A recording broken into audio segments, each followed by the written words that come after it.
Aloha from Hawaii. This is your weather woman, meteorologist Amy Metz, with a tropical update. We have tons going on in the world of weather. Eloise and Joshua, both in the Indian Ocean. Kimi skirting along the coast of Australia, and a 4.7 magnitude earthquake just south of San Jose in the center of California's coast.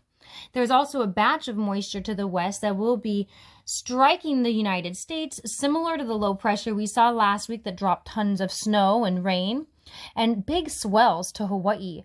You are able to see that on my YouTube channel. There's plenty of snow here. And speaking of that, I'll give you a little glimpse of what I saw the other day out there. And I'll be chasing the next swell on North Shores coming up here in 2 more days. So this is something that you can go to Weather Woman Amy Metz and find. Here we were looking at about 10-foot waves. And when they crashed up onto that rock, we're looking at like 20, 30 feet high in the... And 30 feet is what was going on at Waimea Bay, up to 40 and 50 at times. So I'm going to be there for the next round. And as you can see here, there was stronger circulations to the south. But what's bothering land here now by Townsville in Australia is Kimi. Luckily, these winds are not extremely strong. It's what is called a Category 1 for this region, but is still below the threshold for our Category 1s in the United States. I'm going to be digging up here now into some of the upper level winds, showing you what's called steering wind levels so we can get an idea of where the storm is going to be moving.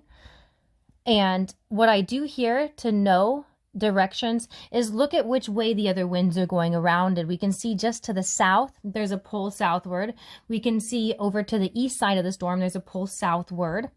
So topography is keeping the area blue just to the west of the storm.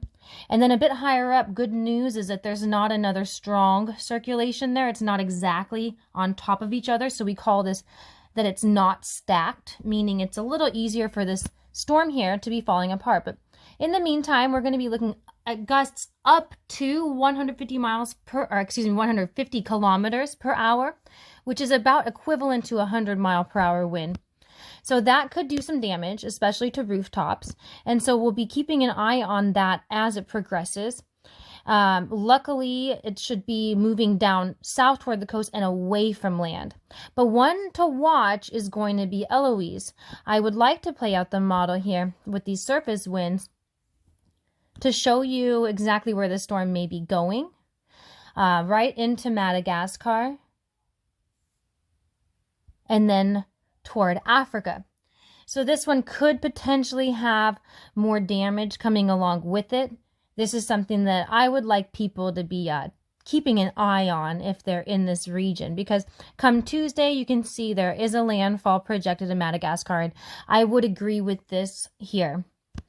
What I'll do then is to go up a little bit higher like I did last time with the steering winds and reset our timeline to now, so that we can see indeed, yes, those steering winds are also guiding westward, meaning there will be extra pull. And then if you look to the south, there's tons going the opposite direction. So these could play a role on each other. And you see how it kind of pulls from the north a little bit there before landfall.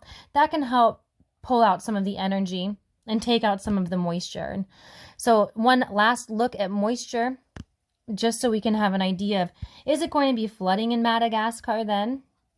It's very likely to have flash floods and anything that is dark red, extreme torrential downpours.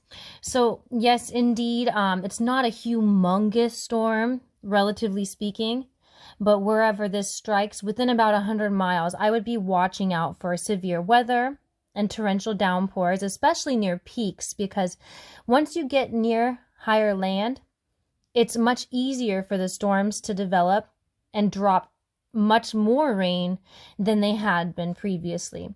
So that'll be something else to be watching for in this region here, even far, far to the northwest, where there's still tons of moisture. And what this says to me too is that there's also opportunity for more storms to be forming.